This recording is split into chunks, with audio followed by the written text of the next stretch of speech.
Our first proclamation in the Word of God is in the Epistle of Paul to Timothy, chapter 3. The reading. This is a faithful saying. If a man desires the position of a bishop, he desires a good work. A bishop then must be blameless, the husband of one wife, temperate, sober-minded, of good behavior, hospitable, able to teach, not given to wine, not violent, not greedy for money, but gentle, not quarrelsome, not covetous. One who rules in own house well, having his children in submission with all reverence.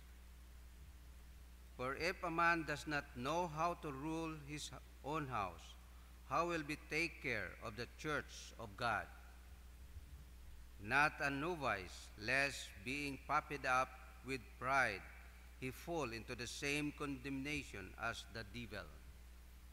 Moreover, he must have a good testimony among those who are outside, lest he fall into reproach and the snares of the devil. Likewise, deacons must be reverent, not double-tongued, not given to much wine, not greedy for money, holding the mystery of the faith with a pure conscience. But let this also first be tested, then let them serve as deacons, being found blameless. Likewise, their wives must be reverent, not slanderers, temperate, faithful in all things. Let deacons be the husbands of one wife, ruling their children and their own houses well.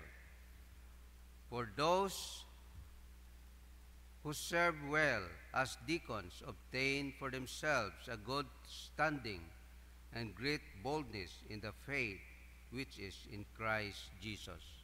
The word of the Lord. Please stand for our responsorial psalm. Our response, I will walk with blameless heart. Together, I will walk with blameless heart. I will sing of mercy and justice. To you, O Lord, I will sing praises. I will behave wisely in a perfect way. Oh, when will you come to me? Response, I will walk with blameless heart. I will walk within my house with a perfect heart. I will set nothing wicked before my eyes. I hate the work of those who fail away. Response, I walk with blameless heart. Whoever secretly slanders his neighbor, him will I destroy. The one who has a haughty look and a proud heart, him I will not endure. Response, I will walk with blameless heart. My eyes shall be on the faithful of the land, that they may dwell with me. He who walks in a perfect way, he shall serve me. Response, I will walk with blameless heart. Glory be to the Father, and to the Son, and to the Holy Spirit.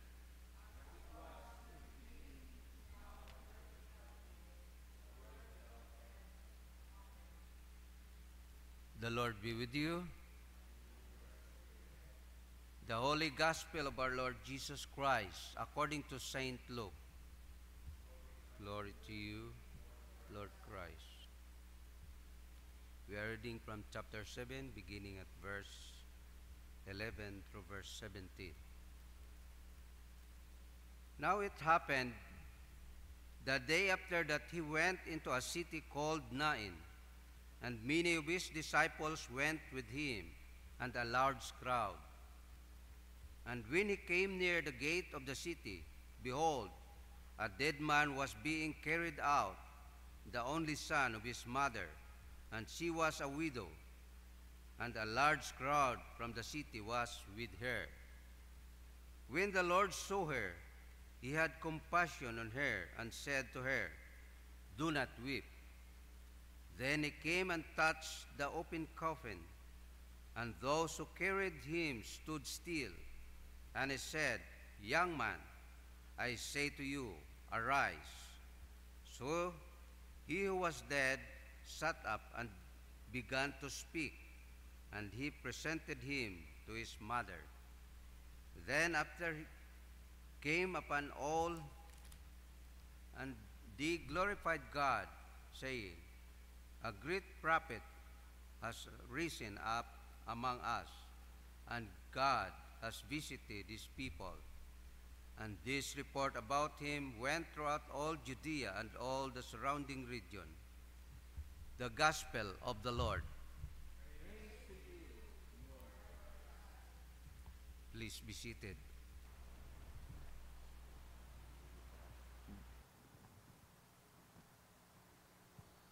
Good morning.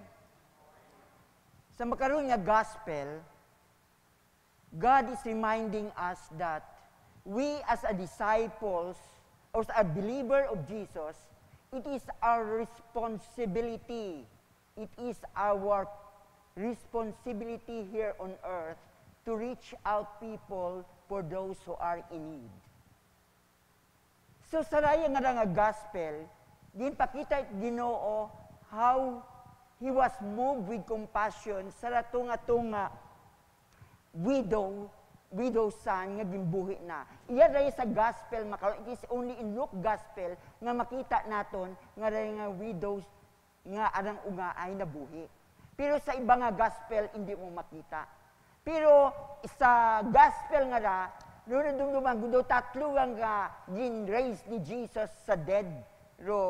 Pumiro kay Jairus' daughter, tapos pangaywahay, ratong si Lazarus, agraya pangatlo raya, ruin na akong so far na nakikita.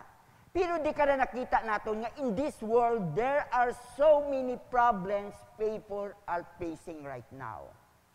Ag kita nga mga inunga it Diyos, it is now our responsibility to reach them out right now. Sa raya galing nga sitwasyon, hay rayat ay funeral service. Kaya kita, ginaobra na tuluyon, raya nga ra, kung kita hay nagalamay, we offer them right now sa mga tao to comfort them, to console them, paagi sa vigil service. Pero raya sa bilog malang yung responsibility naton, but we have so many responsibility to reach out people. In the hospital, it is our, now, kato pandemic time, hay pundo kita to reach out to visit people in the hospital, mga sick people. And that is a command of God that we have to visit them because Jesus right now is visiting them. Kita instrumento lang kita Ginoo nga kung tan-awo naton aton nga kabuhi, we should be available to God to reach out people because Jesus Christ is reaching out to them. Ay sino maka-reach out kundi kita nga tawo nga gintawag it Dios. As long as you are obedient, God will use us. Amen. Kada di kada makita naton, Jesus was compelled with compassion. Gimpush yung miracle happened.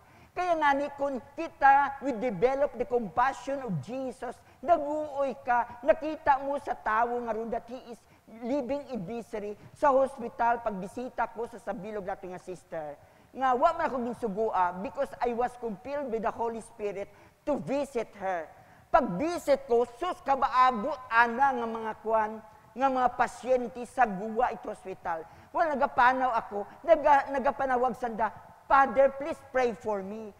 So, it's the time for us nga hindi kita mag-confine it atong kaw. Kasi yung hospital visitation, ang mataduga gun. Who among you are going to the hospital kung yun imo nga calling, yun imo nga vocation, yun imo nga kabuhi? Because di karon naman nami nga pag-reach out nimo tawo sa ring hospital, rayo minaobra katuron namon. Pero pag pandemic ng pundo, ag-abo nga mga miracle happened kung una ka nga mag-minister sa hospital. Rin iba sa prison.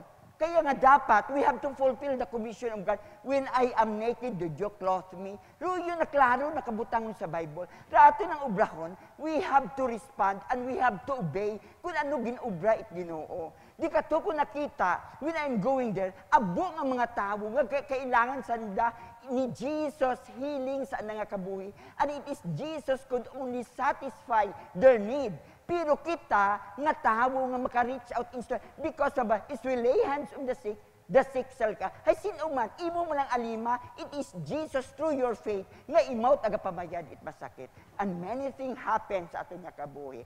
So raya kita, as a church this day, we have to wake up. We see things, hindi kita magpabuwag-buwag makaron. What had happened right now, is babaw it kalibutan. Because that is our responsibility of being a Christian right now, that we have to extend our compassion.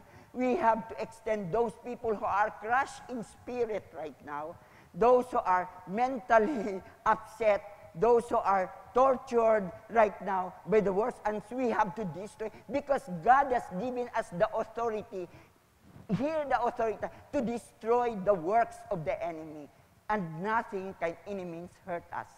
So right now, makaron, pangutan-on natin atong kaugalingon that are we available to be used by God to reach out people right now and to bless them right now sa anda nga kailangan, sa anda nga kabuhi. And that question will pose you nga ikaw lang magsabat. Because if you are doing that, you are not guilty of it. Pero, kung hindi manimo nung ginaobra, ay guilty ka ron. So it's time for us to open our heart and our mind to obey the truth, agree yung commandment it Ginoo. Yung ginapaobra katon it makaron it Diyos, to reach out people right now. Kung siin man sanda, kita nga ni, basin na ka sa workplace ni mo, hey, I know nga if you are prayerful, and if you are listening to God, God will show to you right now, nga ruyon nga tao, hay kailangan na not prayer, so minister to them. Minister, because that is your opportunity, agree yung gitawat Ginoo. Para may testimony ako karon. Nag-adto ako one time sa sangka-eskwelahan. Pagkatapos, I was only led by God. Kung naman, ginapaadto git ako to sa eskwelahan. Hay, may idot agali nga bayi, nga edad bata pata, nga imaw nga ra, hay, punot at problema, depressed. Depressed, gusto gani na father man na, ako nga na mag-attempt ako magpakamatay. Kita mo ron? Nga hindi mo makita, pero nagagawa sana nga baba after ko karon sa testimony. So, hambag ko kana, Father, bago man ako karong gabi nagpangamuyo man ako sa Ginoo that God will send me to minister, haron, ruyon. Kaya kita manami karon nga with that, we are sensitive. Lord, di karong gidbagan mo ako pag, Lord, kung si Jesus gani, kapagkinaom tunain, so pilang year, pila patanang kilometro, pero because, kung may ginapaobra do Ginoo kana, ruyon dumanami. Kung may ginapinaobra at Ginoo kana, hindi kita magbalibad. Hindi kita Lord, inaga lang, Lord, bakaron. So, balik na akong sa istorya nga to. Well, nag-minister ako sa bayi, nagatinangis sa anang akwan, gatinangis imaw po dahil, nang hambanana, abot ama na Father, ako mga problema. May sakit akong, may tanan. Hambag ko kana, ba ano ba makundo sakit? Diretso lang ako ng baka. May imo baga nga, unforgiveness sa imong tagipusoon, hindi katunanan nga bag, huo Father, may unforgiveness, haman, hambanana. Kasi ang banana, I am an abused. Unga-unga. Abused na imot anang ginikanan, pag-isot pa. Subot ang bang root trauma, una patasaan ng isip, hasta na baho imaw. Namatay raan nga ginikanan, both ilogon imang makon orphan niya. Pag-abot na ang banana kakon ho, nang, hay, ano ma, kung daan ng nanay, nag-reach out ka na, ipatawag imaw, nga pangayo itpatawad. Pero ang banana, kung ginamana, Father, pagpatawara. Hay, ruyon, makon. Ruyon, hamba ko ka na, magkaroon, it's time for you to confess ang ikwan mo sa Diyos. Para imo nga rin yung mga burden, ma-release sa imo nga kabuhi. Hay, pagkatapos sa balana, dinaga ko mo sa kwarto, ang nag-pray kaming daywa. Agabong tabo ro na nga ron, ng mga ginikanan nga nagahugat nga ron sa ng mga unga. Hay, opportunity tangani kit Ginoo kon. Hay, pagkatapos ang bago kana ho, Pag-pray kuno ka na, Father, pag-pray ka mana, hindi ko tamang babatian, di karaho. May demonyo git ang nagakwa niya iyang babatian. Pag lay hands mo mana ako, hey gusto mana demonyo nga to, buon di mong alima. Kita mo git ang demonyo, no? Pero ako mana, I just stand for palamati man until later on, nakita na God delivered her. So, pag uli na, pagwa na, nag-istorya may mo sa mga kaibahan kung ano ginubrat Diyos sa nga kabuhi, ruyon do kanami. As long as we are available to God, kaya nga ni makaron nga dag-on o makaron nga adlaw, umpisa ro yun. Because sa hospital, kabaabo, hay ko naman adyo kitay, tapos yun COVID. Basta importante ni aton. Sa hospital, kabaabo, git aga kailangan ikiling. Kabaabo, git Kabaabo, git ang mga crush nga mga spirit, ag torturing spirit una, plus finances pa. Hay kaya nga ni, pag minister, nami ma-fulfill ni mo, tawag it ginog, ikaw happy man, because naka-reach out kay itawo. Yun, kanani kara. So, hamat ginoo, the true religion is to visit the orphan and the widow in their times of trouble. Sana ganun tayo. That is the true religion nga dapat i-practice naton sa aton nga kabuhi. We visit them. How many times have we visit? Oh, ikita lang ga pamangkot karon. Have we visit the sick? Sa nang bagay, sa nang hospital, mo kita lang karon. So it's now right time to reflect ourselves right now sa aton nga kabuhi makaron. God is no respecter of person. Hay kita, hay uyaw takaton the word of God. Ang aton lang nga kabuhi, no obedience, ag availability naton nga magpagamit kita sa karian it aton nga Ginoo. Please stand.